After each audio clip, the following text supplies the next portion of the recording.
Amici di Calcio Napoli 24, buonasera, benvenuti all'ultima puntata settimanale di Speciale Calciomercato, venerdì 5 luglio, l'ultimo fine settimana prima del ritiro di Di Mauro Folgari, quindi vedremo per la prima volta il Napoli di Antonio Conte e saremo Di Mauro Folgari con i nostri inviati Manuel Guardasole, Marco Lombardi, Lorenzo Storianiello e Riccardo Nicotra con Vittorio Bernardo per le immagini e Luca per le fotografie. Un saluto da Claudio Russo con Emanuele Bernardo in cabina di regia. Non mi resta che salutare Dino Viola che è con me stasera. Ciao Dino. Ciao Claudio, buonasera a te. Allora Dino, abbiamo tante cose da farvi vedere. Diciamo che prima di parlare di mercato, perché il Napoli fino a un triplo colpo è vicino al rinnovo di Krejci Kvaratskhelia, se ne parla ancora, bisognerà capire cosa succederà con Giovanni Di Lorenzo. Vorrei andare a vedere l'ultimo annuncio del Napoli, grazie anche alla regia, in un servizio, in un video che ha pubblicato il Club Azzurro sui propri canali social, quindi se abbiamo l'ok lo andiamo a vedere, non svelo nulla, caro Dino, e poi dopo ne parliamo, andiamo a vedere.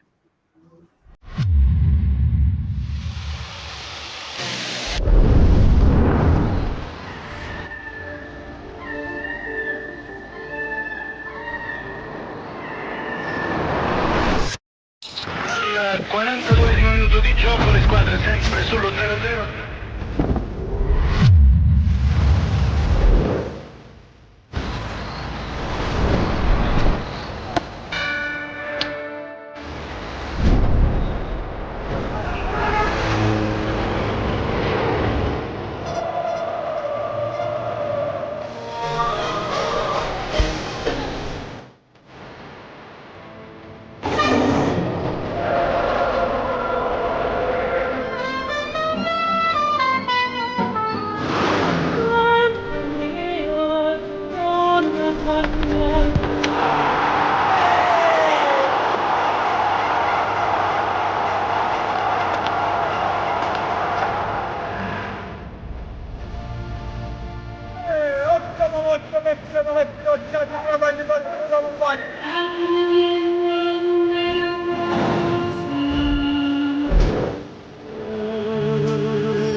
E allora Dino, il Napoli ha presentato ufficialmente la maglia del prossimo anno che possiamo mostrare anche a tutti quanti voi che ci state seguendo. Il nuovo logo, poi ne andiamo a parlare, non c'è più il tricolore, però devo essere sincero, questo colletto, caro Dino, stile polo, è qualcosa che mi aggrada molto, non so te.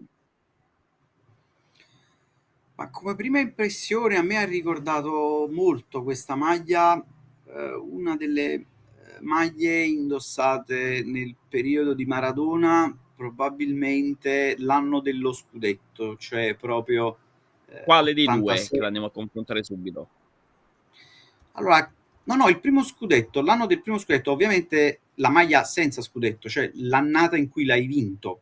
E quindi mi ricorda molto quella dell'86-87, se non quella dell'anno prima, che era molto, molto simile.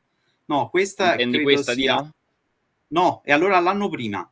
L'anno prima perché aveva dei bordi molto simili. Vedi, qui c'è il colletto.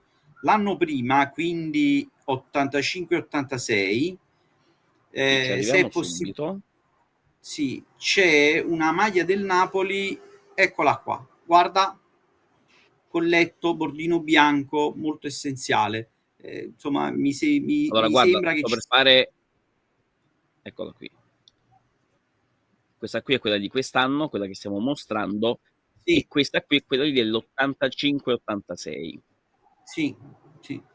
Ci vedo delle similitudini, cioè una linea essenziale, tutto sommato, senza troppe fantasie, troppi risvolti, insomma, anche lo stesso logo del Napoli, no? Che si è Eccolo qua. sostanzialmente, eccolo qua, si è molto semplificato, no? È molto essenziale nella sua forma, eliminando anche troppe tonalità in un solo logo. Vabbè, che non erano troppe, alla fine erano tre, mi pare, le tonalità di azzurro che c'erano nel logo precedente. Sì. E quindi adesso è andato più verso una linea essenziale, molto semplice, molto diretta. Non mi dispiace, soprattutto anche la tonalità di azzurro che è stata scelta per l'attuale maglia, perché il colletto sì, molto carino, mi piace molto, però anche la tonalità di azzurro, eh, insomma, mi ricorda molto una tonalità d'azzurro degli anni 80, che richiama molto quello. Almeno questo è il parere mio personale, poi magari... Sì, allora io ti dico Dino, che il comunicato ufficiale di Napoli, peraltro vi ricordiamo, è online e in vendita da poco meno di un'ora la maglia ufficiale del Napoli, e anche se il sito era andato sostanzialmente in crash. Cosa racconta del logo? Il Napoli afferma che la tradizionale N napoleonica si presenta come una versione più minimal e contemporanea. L'essenziale si svuota di elementi accessori, i colori che dicevi tu, puntando a un assetto più pulito ed elegante in variante monocromatica. Questo cosa significa? Che sulle varie magliette che vedrete del Napoli, anche Sì. su probabilmente tutti i capi di merchandising, questa qui sarà il logo sull'azzurro Napoli. Questo qui in un blu più scuro sarà quello che probabilmente è la seconda maglia, quella classica Mm. bianca. Questo terzo potremmo vederlo, l'abbiamo visto già anche in questi anni sugli capi di merchandising, giacconi, felpe, t-shirt, insomma, potrebbe essere, potremmo rivederlo in questa tonalità. E novità assoluta è anche il font, che c'è un font proprietario, B-Napoli, che definisce il Napoli una sintesi delle caratteristiche intrinseche del brand e della città che rappresenta, quindi quando vedremo il Napoli fare delle grafiche, degli annunci, il font sarà effettivamente questo qui. E cosa ha detto Mm. Tommaso Bianchini, che è il Chief Revenue Officer del Napoli?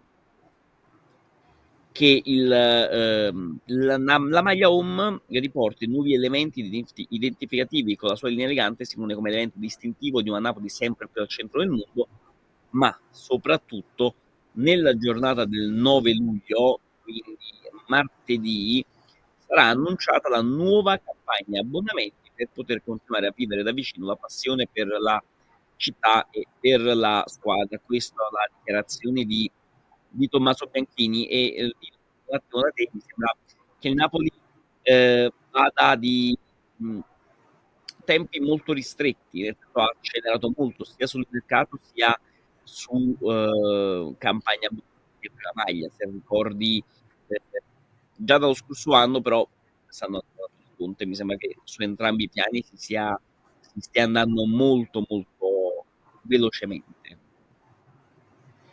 Ma guarda, io francamente non...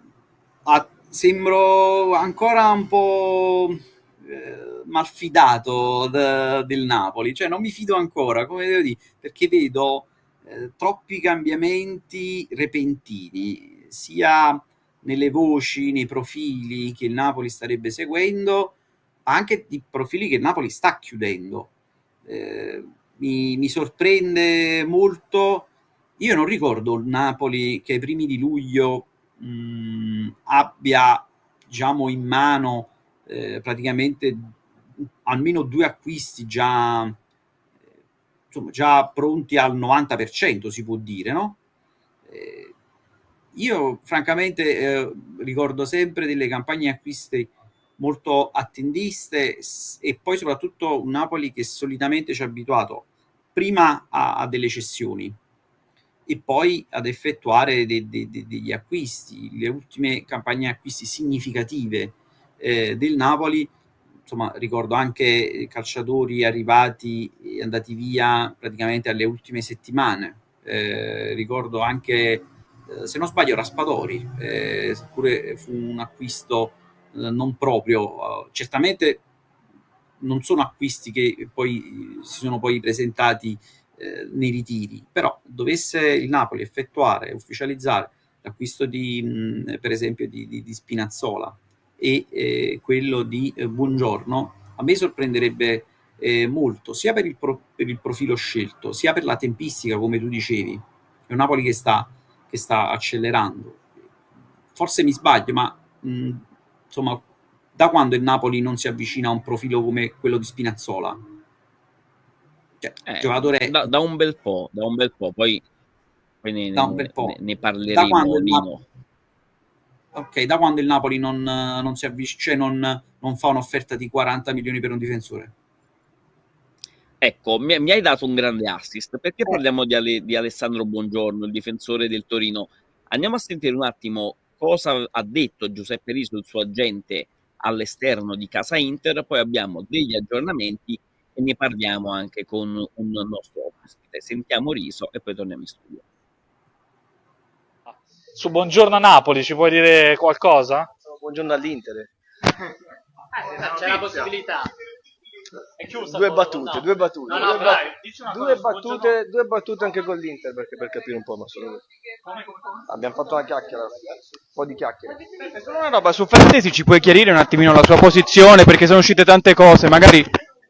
Adesso abbiamo parlato di altre cose. Adesso... incredibile per l'Inter. Certo, ma adesso abbiamo parlato di altre cose. Adesso abbiamo parlato di Carboni. Forse mezza battuta su Buongiorno l'abbiamo messa in piedi. Okay, quindi però Frattesi rimane. Ciao Beppe. Ciao, grazie.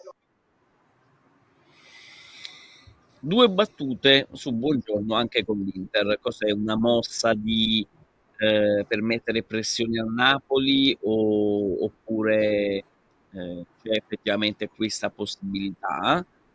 Ti chiedo subito dopo gli aggiornamenti, grazie anche al lavoro di Vincenzo Grendino, perché la frase di Riso che abbiamo sentito non ha intaccato il buon esito della trattativa, ma ha ribadito la volontà del giocatore di strappare delle condizioni più favorevoli, a partire dalla questione clausola rescissoria, di cui si è parlato anche in queste ore, ma la questione clausola non è che rischia di far saltare l'affare.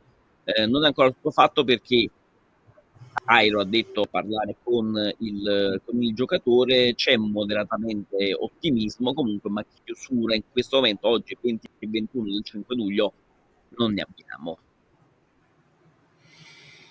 Posso esordire con una classica frase del caro Gennaro Rambone, che diceva: questi Vai. sono dei banditi, questi sono dei banditi, nel senso buono del termine, non accusando di chissà cosa, ovvero io penso che siamo di fronte anche ad un contesto di professionisti molto scaltri, perché io in tutto questo la parte che vedo che in questo momento allo stesso tempo sta subendo, diciamo, un giochetto, ma allo stesso tempo sta mettendo le mani su un ottimo difensore, cioè il Napoli, sta assistendo ad diciamo, un gioco delle parti dove può andarci a perdere il Napoli, nel senso, se la gente va a farsi questa chiacchierata con l'Inter per Buongiorno e Buongiorno, cioè, e l'Inter sicuramente avrà avuto qualche interesse particolare o ha ventilato qualcosa alla gente, perché non è che io mi presento diciamo così, di invenzione mia a parlare con quelli dell'Inter. Nel frattempo Cairo si sfrega le mani perché di fronte alla comparsa di un nuovo competitor che può fare un'offerta e superare o pareggiare quella del Napoli, è tutto di guadagnato, no? Per Cairo. Poi ci vedo anche un contesto, correggimi tu Claudio se mi sbaglio, ho il sentore, a me non piace vedere anche mostri lì dove non ci sono, ho il sentore che comunque, leggendo un po' in giro, ci sono vecchie ruggini, no? Tra la dirigenza Inter e Conte, e quindi lì dove c'è la possibilità di fare un po' di ostruzionismo o di complicare i piani ad una possibile competitor in campionato, si parte già nella prima settimana di calciomercato. Guarda, ne andiamo a parlare proprio di Buongiorno con il nostro primo ospite da Torino Granata, Federico Danesi. Ciao Federico, buonasera. Ciao e buonasera a tutti i vostri ascoltatori. Grazie a Federico per essere qui con noi. Allora, Federico, dici un attimo come stanno le cose in casa Torino su Buongiorno, perché abbiamo sentito le parole della gente e abbiamo sentito le parole di Urbano Cairo. Mi sembra da lontano che la situazione sia Cairo pronto a venderlo non appena sarà Buongiorno a dire voglio andare via io, anche per sistemarsi agli occhi dei tifosi. Quanto sono andato lontano dalla realtà? No, sei andato vicinissimo, ma con una spiegazione molto semplice che i tifosi del Toro conoscono bene. Cioè, queste sono le manovre classiche di Cairo tutti gli anni. Cioè, lui non vuole che sia detto che è stato lui a vendere il giocatore, ma dice purtroppo io non ci potevo fare niente, la sua volontà è quella di andarsene, è chiaro che a me spiace perché è una bandiera, tutti i discorsi di questo tipo, tanto in effetti alla fine è lui quello che incassa e questa volta incasserà pure bene perché incasserà 38 milioni certi più forse altri 2 di bonus, insomma, quindi è diciamo il giocatore più pagato nella storia del Toro. Dino Viola per Federico Danesi. Allora, diciamo che un po' insomma lo abbiamo visto in campo, in particolare anche contro il Napoli. Volevo che dicessi qualcosa in più su Alessandro Buongiorno in quanto persona, in quanto diciamo in questi giorni si è parlato tanto di lui anche per questo presunto rifiuto di andare alla Juventus. È un po' anacronistico, no? Oggi sentire un po' parlare di giocatori che si rifiutano anche di trasferirsi dal Torino alla Juventus. Insomma, emerge un profilo curioso da scoprire. Che ragazzo abbiamo di fronte? Sì, ma in effetti non è nulla di nuovo per chi lo conosce bene, perché lui arriva da una famiglia profondamente granata. Non so se in questi giorni avete seguito la polemica fra Marchisio e i tifosi della Juve. Sì. In effetti Marchisio è stato una mosca bianca perché tutta la sua famiglia, lui è di Chieri, quindi è torinese, tutta la sua famiglia è del Toro, è stato lui l'eccezione e quindi anche per quello che i tifosi del Toro sì, l'hanno sempre fischiato in maniera particolare perché era un giocatore molto forte, però l'hanno anche sempre molto rispettato proprio perché la sua famiglia era tutta del Toro. Idem vale per Buongiorno, cioè Buongiorno sa benissimo che dire di no alla Juve non significa precludersi una carriera, perché comunque il paracadute di un'altra grande squadra ce l'ha e quindi è semplicemente lanciare un messaggio di coerenza, perché lui l'ha sempre detto, l'ha detto in passato, perché anche a livello giovanile c'erano stati degli abboccamenti con la Juve, insomma su Torino non ci sono tantissimi giocatori forti, quindi quelli buoni è chiaro che la Juve al Toro cerca anche di portarli via, insomma, per cui non è niente di nuovo per chi lo conosce e soprattutto indica un ragazzo, perché insomma è ancora tutto sommato giovane, dai grandi valori. Ecco, Federico, dici un attimo sulla questione clausola, se ne è parlato in questi ultimi giorni. L'idea che ci siamo fatti è che Buongiorno non avesse il Napoli al primo posto delle sue preferenze, si è parlato anche dell'Inter, e allora l'idea clausola rescissoria potrebbe anche essere una chiave per dire ok, faccio un salto di qualità dal Torino al Napoli, però mi tengo la possibilità di andare subito via, considerando che a Napoli nell'ultimo biennio un altro come Kim aveva la clausola il tempo di un anno e poi è andato via. Sì, lui l'anno scorso, ancora prima che fosse molto vicino all'Atalanta, lui era stato comunque seguito molto ma molto da vicino sia dal Milan che soprattutto dall'Inter, quindi anche l'inserimento dell'Inter non è una novità assoluta. C'è una differenza fondamentale, che l'Inter non ha i soldi, a meno che non faccia cessioni clamorose e non sono in vista, mentre il Napoli comunque arrivare a quella cifra che vuole Cairo ci arriva. Quindi la clausola in realtà era più un'idea di Riso, il suo procuratore, che non del giocatore in sé. L'aria che tira è quella di un accordo senza la clausola e poi eventualmente se ne riparlerà. Almeno queste sono le informazioni che abbiamo anche su Torino.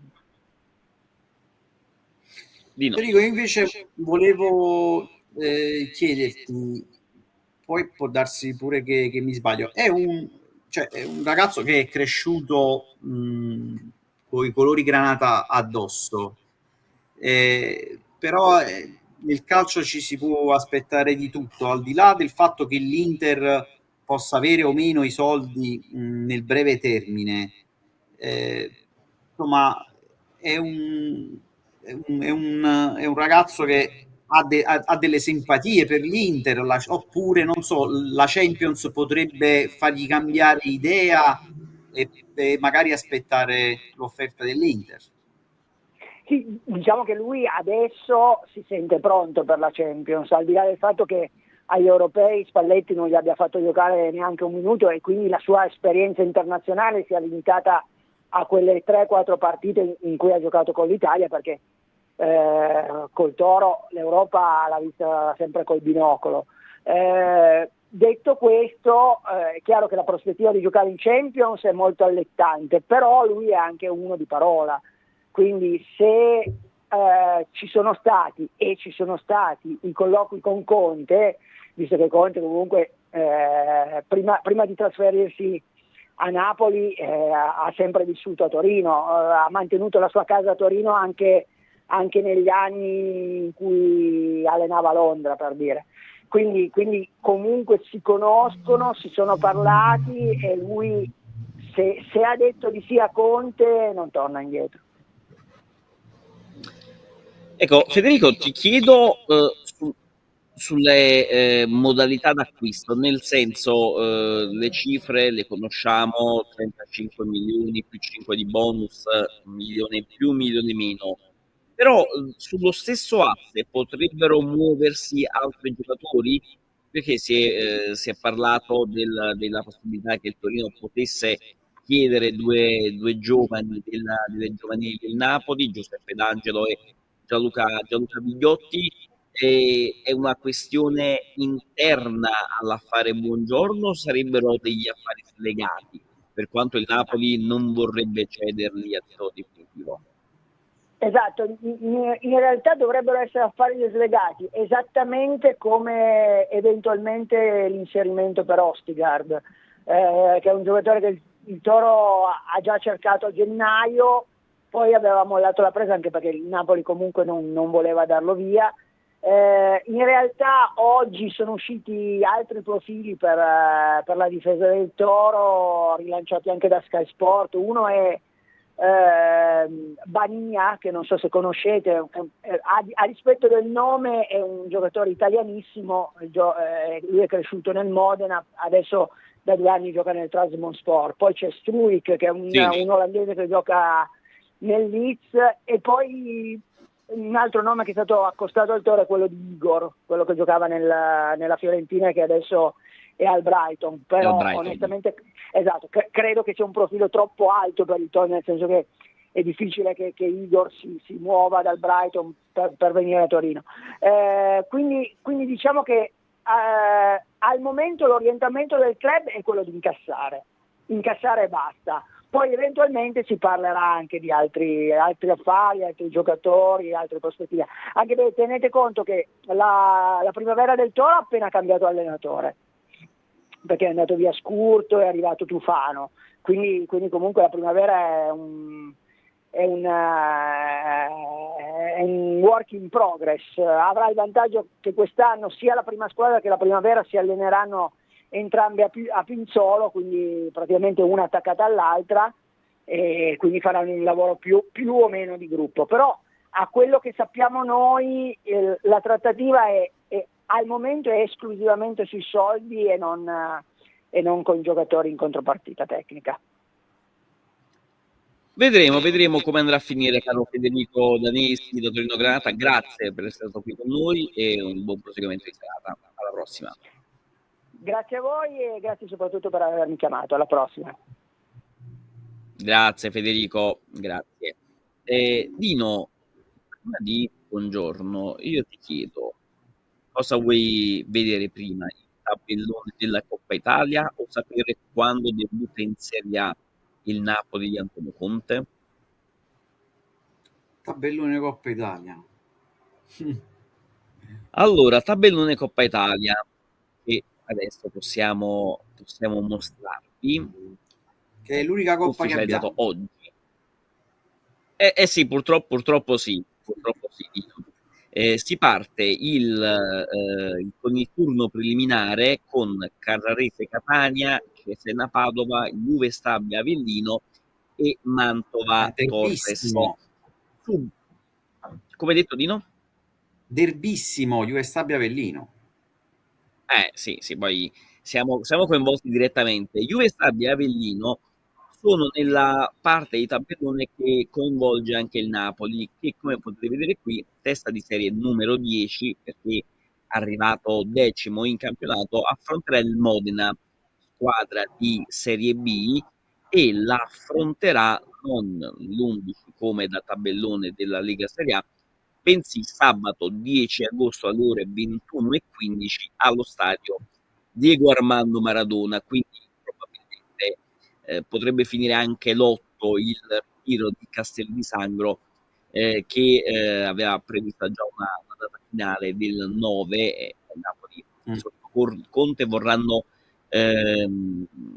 preparare al meglio il match contro i Canarini, e il Napoli dovesse andare avanti affronterebbe ai 16esimi di finale previsti per mercoledì 25 settembre la vincente di Parma-Palermo, e andando ancora avanti arriverebbe agli ottavi di finale già a dicembre tra il 4 e il 18, quando affronterebbe la Lazio ed eventualmente l'Inter nella propria parte di tabellone, mentre dall'altra le squadre con il ranking maggiore sono Milan e Roma, quindi niente Juventus, Fiorentina, Bologna, Atalanta sul cammino del Napoli. Quanto può essere importante la Coppa Italia per Antonio Conte e la sua fame di sì, insomma, essendo l'unica coppa, assume rispetto agli altri anni un significato diverso.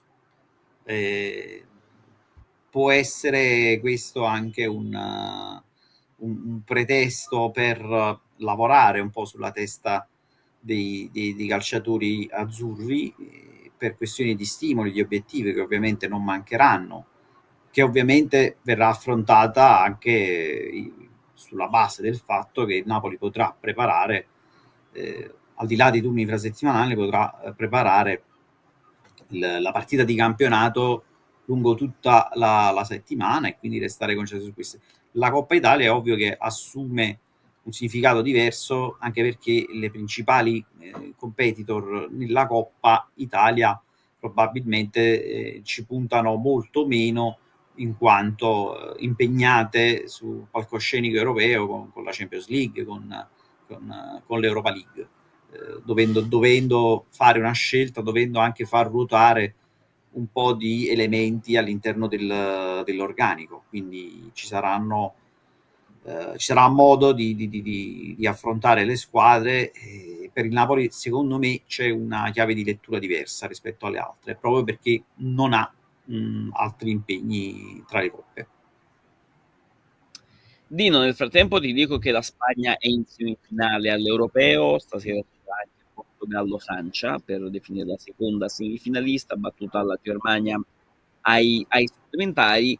Ti dico due cose. La prima, risulta cancellata la conferenza stampa che Mario Giuffredi, l'agente di Giovanni Di Lorenzo, Michel Falorusso, Mario Rui, Matteo Politano, Gianluca Gaetano, nella rosa del Napoli prevista per martedì, quindi ti chiedo che segnale è questo qui, e la seconda te la dico dopo aver saputo la pubblicazione sulla conferenza di Giuffredi.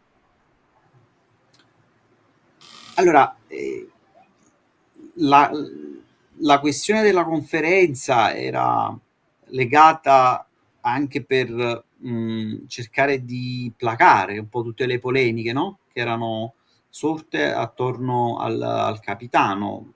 Poi ci sono state una serie di voci, insomma, un po' spiacevoli attorno a lui, su ipotesi su quello che sarebbe accaduto, mentre invece una conferenza stampa avrebbe spazzato il campo dagli equivoci.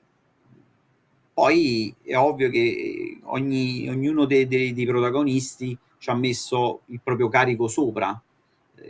Insomma, uscire davanti ai microfoni e ribadire la ferma volontà di andare via e poi, insomma, dare dei segnali di passo indietro, insomma, ci saranno delle spiegazioni anche per questo. Credo che la conferenza stampa fosse utile soprattutto sotto questo punto di vista, per insomma anche fare chiarezza il perché di certe uscite, il perché anche insomma di come l'ha vissuta Di Lorenzo e quali erano le motivazioni per il quale si stava prendendo una certa decisione, quella di abbandonare Napoli.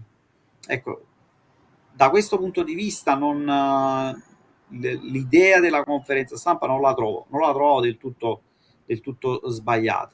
Se poi cominciano a circolare voci di un rimando, pare che gli indizi possano portare verso un ulteriore, non dico scontro, però un rallentamento, un freno alla possibile riappacificazione. Almeno questa è una chiave di lettura che penso di dare. Poi non so tu, Claudio, cosa ci vedi in questo?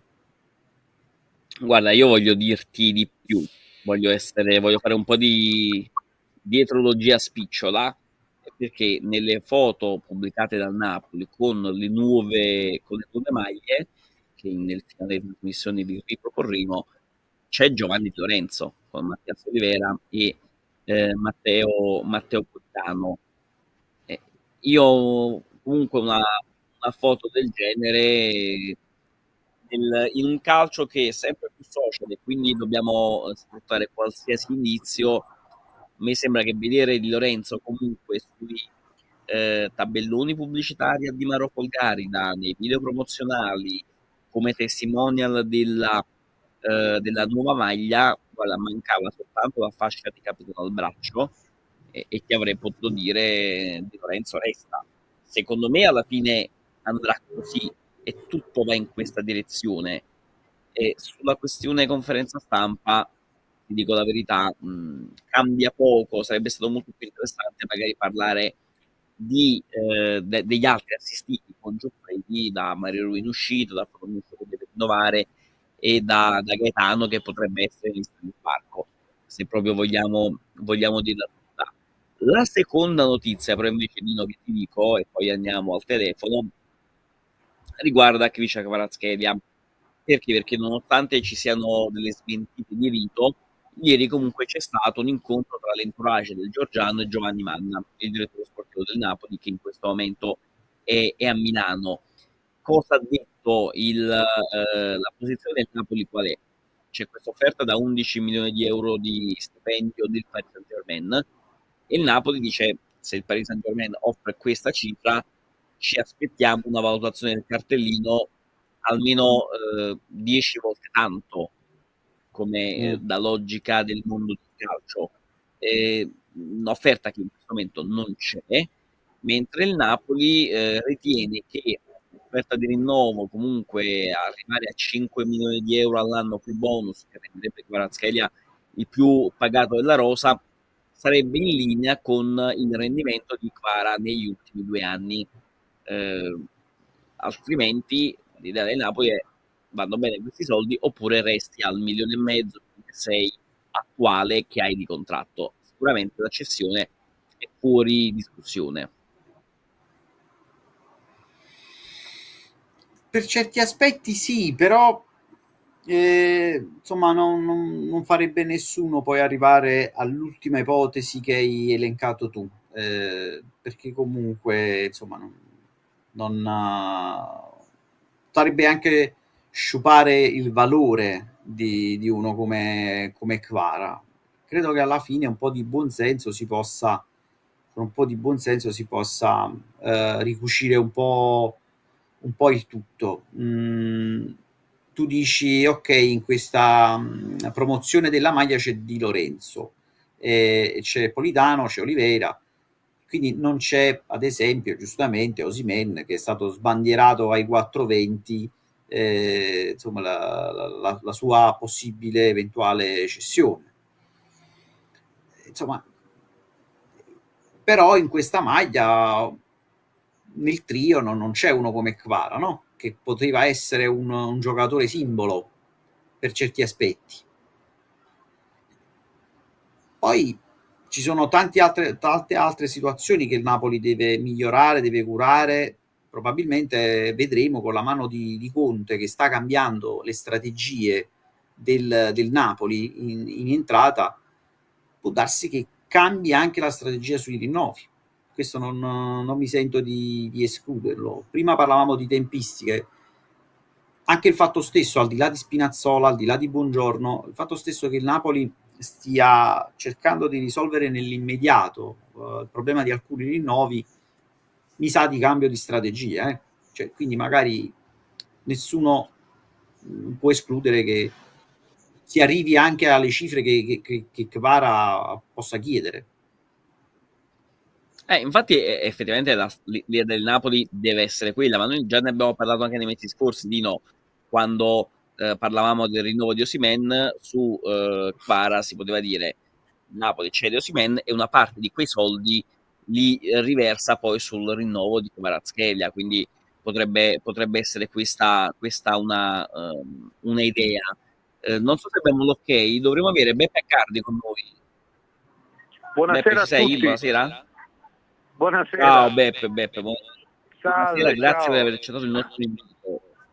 E ti chiedo subito, Beppe, da grande conoscitore di calcio quale sei, ma Antonio Conte influenza così una società? Perché Napoli non l'avevamo mai abituati a vedere chiudere colpi in 10 giorni, a spendere 40 milioni per un difensore, a prendere un over 30 svincolato. Cosa succede? Antonio Conte ha preso per la condotta da De Laurentiis e ha detto si fa così oppure no?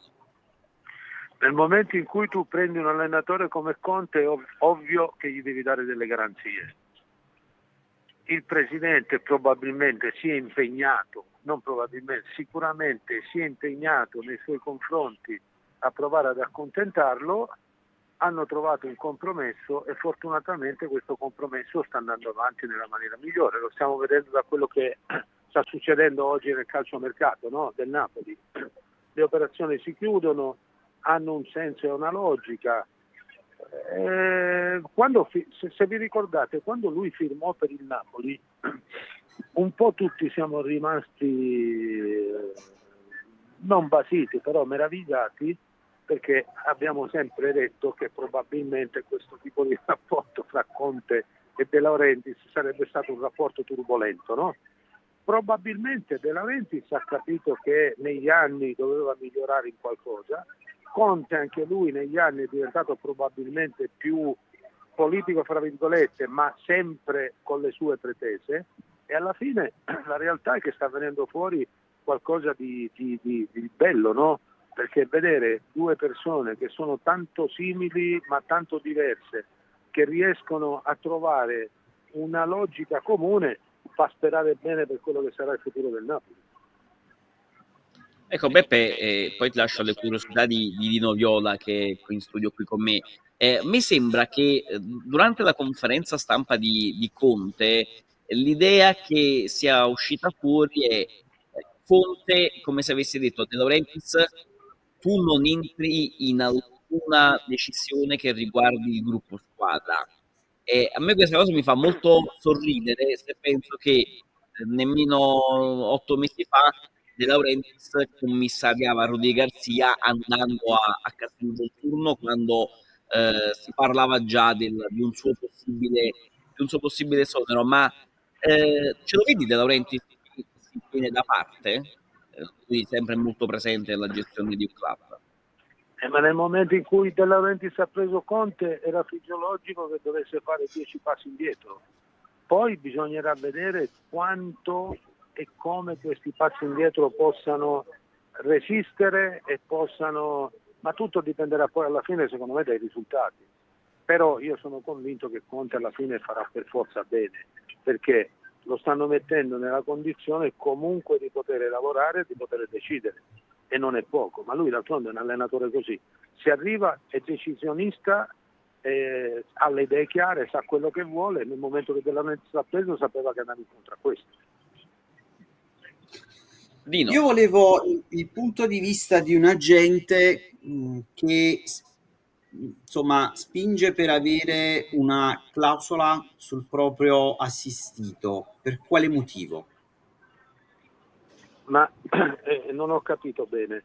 Cioè, Perché lo spiego. Perché Buongiorno pare che nella trattativa con il Napoli la gente abbia chiesto di inserire una clausola. Ecco, non ho fatto la premessa, quindi volevo sapere per quale motivo la gente di Buongiorno o un agente in via generale, diciamo così, ha l'interesse a chiedere di inserire una clausola rescissoria. Ma perché tendenzialmente un po' perché ormai è diventato la normalità, questa storia delle clausole rescissorie, delle clausole che se mi porti tot soldi io posso andare via. Un po' perché tutti pensano e sperano che il giocatore possa esplodere in una società come il Napoli e poi magari si possono verificare degli scenari non molto più importanti, perché il Napoli è una delle società più importanti al mondo, però che dal punto di vista economico sappiamo che l'Inghilterra è una di quelle piazze che attira tutti e potrebbe essere in funzione di questo. Io credo che sia solo legato a questo, perché oggi andare a Napoli con un allenatore come Conte, che sappiamo tutti che va con dei progetti ambiziosi, una clausola del genere lascia il tempo che trova. Però, come ho detto prima, sono delle cose che ormai sono diventate quasi una consuetudine. Beppe, come va a finire con Victor Osimhen? Perché le offerte pari al valore della clausola ad oggi non ci sono, anzi si fa avanti l'idea araba. Secondo te a un certo punto De Laurentiis che abbassa le richieste e quindi magari accetta 80, 90, 100 milioni, oppure alla fine sarà De Laurentiis con l'agente di Osimhen a dire guarda, il rinnovo era stato fatto affinché tu andassi via, c'è l'offerta araba, accettiamo quella lì. Secondo me quando c'è da pigliare i soldi c'è da prenderli, l'ho sempre detto, lo dirò sempre, anche perché Osimhen fino all'altro giorno era un tipo di giocatore con un tipo di mentalità, con un tipo di atteggiamento. Probabilmente oggi può darsi che in virtù anche di quello che ha fatto le cose possano cambiare, Allora a quel punto è meglio quantificare economicamente e andare a cercare un altro giocatore che gli garantisca comunque un grandissimo livello come potrebbe essere Lukaku e andare a usare quei soldi per andare a formare una squadra forte che possa competere per il campionato. Dino, l'ultima curiosità per Cardi, poi lo salutiamo. Sì, in generale un Napoli che si muove in un certo modo sul mercato, che segue le linee di guida dell'allenatore. Insomma, come viene visto questo cambio? Perché comunque se Napoli dovesse continuare sulla linea di giocatori esperti, faccio un nome ovviamente che lo dicono tutti, per esempio dovesse anche prendere Lukaku, per dire, il Napoli ha cambiato totalmente strategia e probabilmente ha cambiato anche un po' la base del suo business, perché comunque il Napoli è una società che insomma si riforniva molto dalle vendite, dalle cessioni per poi ricostruire il proprio progetto e rilanciarlo. Da questo punto di vista, gli operatori di mercato, gli agenti di mercato, come possono interpretare questo segnale? È un Napoli che vuole vincere, è un Napoli che va a cercare la concretezza e la sostanza che ti possono dare i giocatori che hanno esperienza anche a livello internazionale, ed è un Napoli che non parte solo per creare qualcosa per il futuro, ma parte principalmente per provare probabilmente a vincere il campionato già da quest'anno. È un Napoli, Beppe, prima di salutarti, con Lukaku, Spinazzola, con Buongiorno, Rafa Marin, è un Napoli che va al fianco dell'Inter o è subito dietro? Secondo me è un Napoli che può andare a fianco dell'Inter. Allora, il direttore d'orchestra quest'anno del Napoli è un direttore d'orchestra che ha le idee chiare e che ha una capacità di fare suonare la sua banda in un modo incredibile. Non ci dimentichiamo che nella Juventus di Conte, la prima maniera, quando vinse il primo campionato l'ha vinto con quelli che suonavano il violino in modo ineccepibile, ma anche con quelli che suonavano la batteria e che tiravano calci. E Conte su questo credo che sia non bravo di più, e penso proprio che quest'anno metterà in piedi qualcosa di importante. Probabilmente l'anno scorso è stato sbagliato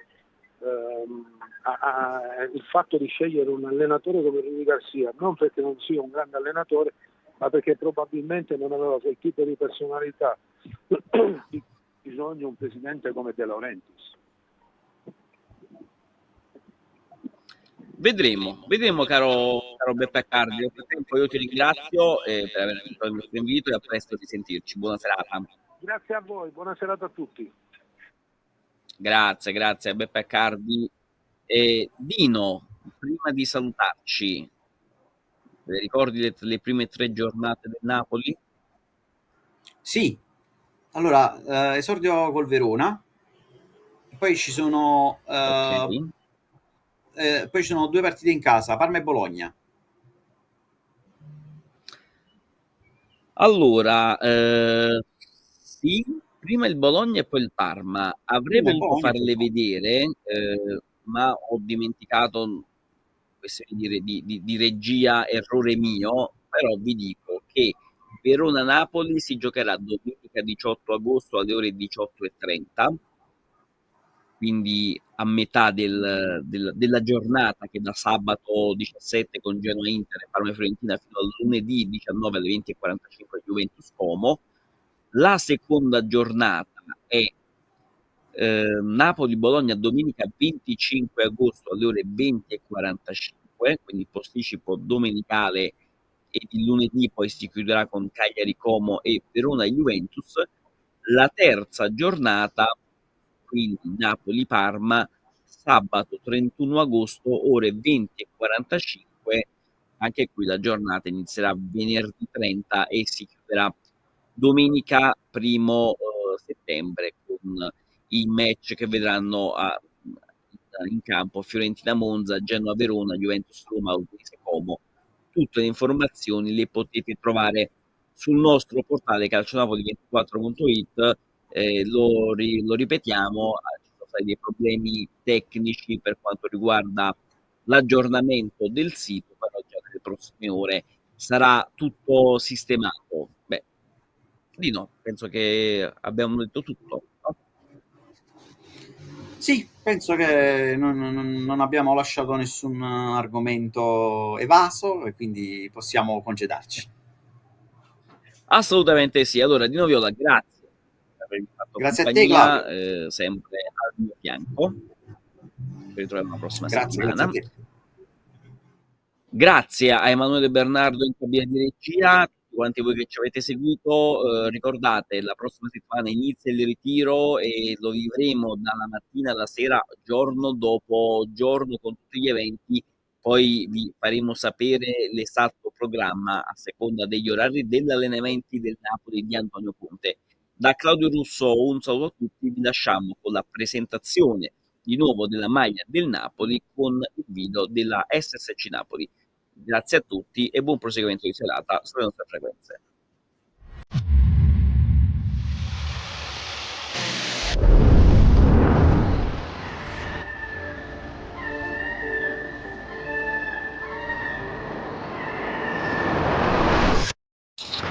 Al 42 minuto di gioco le squadre sempre sullo 0-0.